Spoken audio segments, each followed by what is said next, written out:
women, children, and the LGBTQI community. Imizuzu 8:45 emva kwentsimbi ka-7 o'clock. Masijonge into yoba ingaba simkhawulela njani na ngakweli lethu icala. Kwenzeka ntoni kwindawo kuyo? Ewe, zenzeka kwisithili sikajonyana. Qoqo, uhlala usazi. Kwenzeka ntoni kwindawo ngolo suku? Right, sinaye uSisibusisiwe Nzakayi ke oyi-chairperson ye-organization Inanini na. Sisibusisiwe, masithathe elithuba sikunike ke uzibulisele kumphulaphuli weVukani Community Radio nomphulaphuli wenkqubo uNquthule Breakfast Show. Mandibulele msasazi, ndibulise kuwe negqiza lakho, ndibulise kubaphulaphuli beVukani FM. Ndibulele le opportunity nithe nasinika yona siyiNanini Movement elapha Ezibeleni.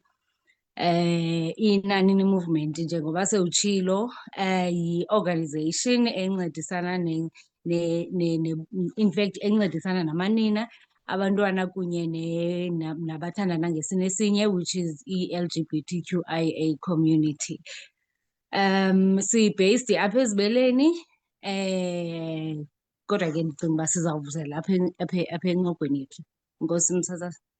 Right, Sisibusisiwe, masibulele mani ngexesha lakho nokuzixhamla ke ngale ntsena namhlanje. Siyaqonda into yokuba umrhanelwa uyavela ezinkundleni zamatyala ngale mini yanamhlanje. Ndifuna ukuqonda ke mna, in fact nomphulaphuli ndiqinisekile phaa endlini ufuna ukuqonda into yokuba nina zithe zokufika ezi ndaba ezindlebeni zenu zaniphatha kanjani njenge-organization. Enkosi msasazi, iindaba ezikhange zifike zisiphathe kakuhle.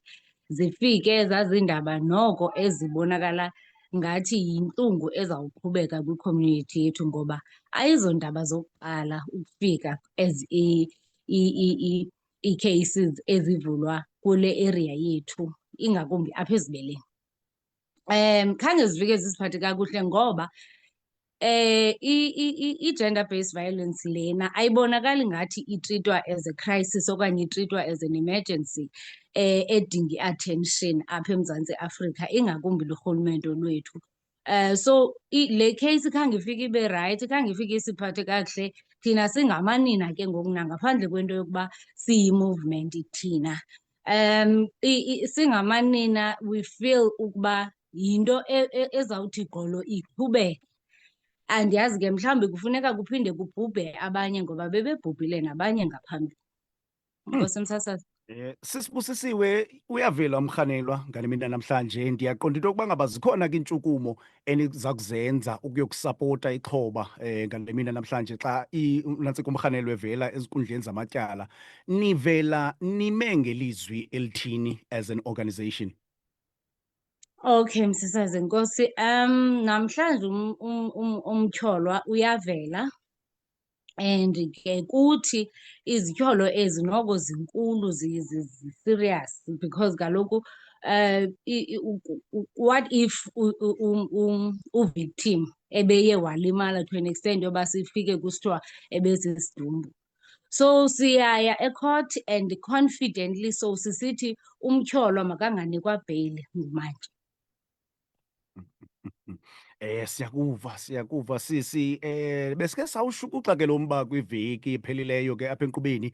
Ndabona into yokuba ushukumise abantu abaninzi, wasishukumisa ke nathi sisisikhululo. Ndiyaqonda ke unantsika ixhoba eli lizawudinga inkxaso engapha kwamandla xa kuziwa kwinto enje, kuba ke siyibonile nemifanekiso isirculate apha kumakhasi onxibelelwano, imifanekiso ke emibi engabukekiyo. Ndiyaqonda nomphulaphula omameleyo phaa endlini oqonda into yokuba uyafuna ukuba yinxalenye yale movement yanamhlanje ukuyokuxhasa ke ixhoba eli. Nizawube nidibanela phi? Ingaba ke ikhona i-theme ekhoyo in terms of isinxibo, okanye ke niphuma nje ningabantu just ukuyokusapota ixhoba eli? Ukuya kwethu phaya msasazi, umzekelo ke kweli cala lase-Unathi Mkhetha, kuzawube indawo ekudityanelwa kuyo kupha eTshabalala evenkileni okanye estopini, ze ke kubekho eli cala lihla ngaseSiyacheba, nalapho kuzawube kudityanwa ngaseSiyacheba. Khange sikwazi ke ufikelela kwi-zones apho besinothi mhlawumbi naphaya kukho iindawo ekudityanelwa kuzo, kodwa siyacela kubahlali, amanina nabantu abangootata, sivuyele naloo nto mandiyihayilayithe wena msasazi, into yoba bakhona abantu abangootata abasemva kwamanina. Nokuba egameni lootata kukho olu cinezelo luvelayo, kodwa bakhona ootata abasisapotayo, siyababulela. Futhi ke andibabuleli kuba ndisithi ndinosizi lwethu, hayi.